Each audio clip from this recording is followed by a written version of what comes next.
Junior NTR cinema ఏదైతే త్రివిక్రమ్ ప్రకటించాడో అది ఇప్పుడు పెద్ద వివాదానికి కారణమైంది. తమిళ సంఘాలు దీని మీద తీవ్ర ఆగ్రహం వ్యక్తం చేస్తున్నాయి. నామ్ తమిళర్ కచ్చి కన్వీనర్ సీమాన్ సీరియస్గా వార్నింగ్ ఇచ్చారు. మురుగన్ సుబ్రహ్మణ్యేశ్వర స్వామి ఉత్తరాదిని జన్మించాడని తప్పుడు కథలను సృష్టించి వాటిని కళ పేరుతో వక్రీకరించి రుద్దాలని చూస్తే సహించబోమని హెచ్చరించారు. ప్రముఖ దర్శకుడు త్రివిక్రమ్ దర్శకత్వంలో జూనియర్ ఎన్టీఆర్ నటిస్తున్న చిత్రాన్ని వెంటనే విరమించుకోవాలని, లేని పక్షంలో తమిళనాడులోని ఏ థియేటర్లో కూడా ఈ సినిమా విడుదల కానివ్వకుండా పెద్ద ఎత్తున నిరసన చేపడతామని చెన్నైలో ప్రకటన విడుదల చేశారు. తమిళ దేవుడు మురుగన్ ప్రధానాంశంగా త్రివిక్రమ్ ఎన్టీఆర్ కాంబినేషన్ నిర్మిస్తున్న చలనచిత్రంలో తమిళుల దేవుడు మురుగన్ ఉత్తరాదిని జన్మించాడనే భావనతో కథను రూపొందిస్తున్నట్టు చిత్ర బృందం సామాజిక మాధ్యమాలు పోస్ట్ చేయడం తీవ్ర దిగ్భ్రాంతిని కలిగిస్తున్నదని ధ్వజమెత్తారు. కనీస అవగాహన లేకుండా ఇట్లాంటి చారిత్రక వక్రీకరణను నిజాలుగా చిత్రీకరించే ప్రయత్నాన్ని తీవ్రంగా ఖండిస్తున్నామన్నారు.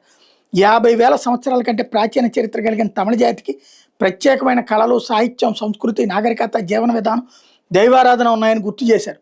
చరిత్రలో నిరంతరం అణచివేతకు గురై కనుమరుగైన ఒక జాతిని అణచివేసిన వీర చరిత్రను, ప్రాచీన గుర్తింపును పునరుద్ధరించేందుకు ప్రయత్నిస్తున్న తరుణంలో ఇట్లాంటి కల్పిత కథల ద్వారా వాస్తవ విరుద్ధమైన వక్రీకరణ దురదడాన్ని ఎట్టి పరిస్థితుల్లో అంగీకరించలేమన్నారు.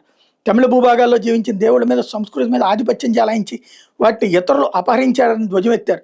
ఫలితంగా మురుగన్ని సుబ్రహ్మణ్యుడిగా, కృష్ణుడిని కృష్ణగా, పెరుమాల్ని విష్ణువుగా, కొట్రవేని పార్వతిగా, శివుడిని రుద్రుడిగా మార్చేశారన్నారు.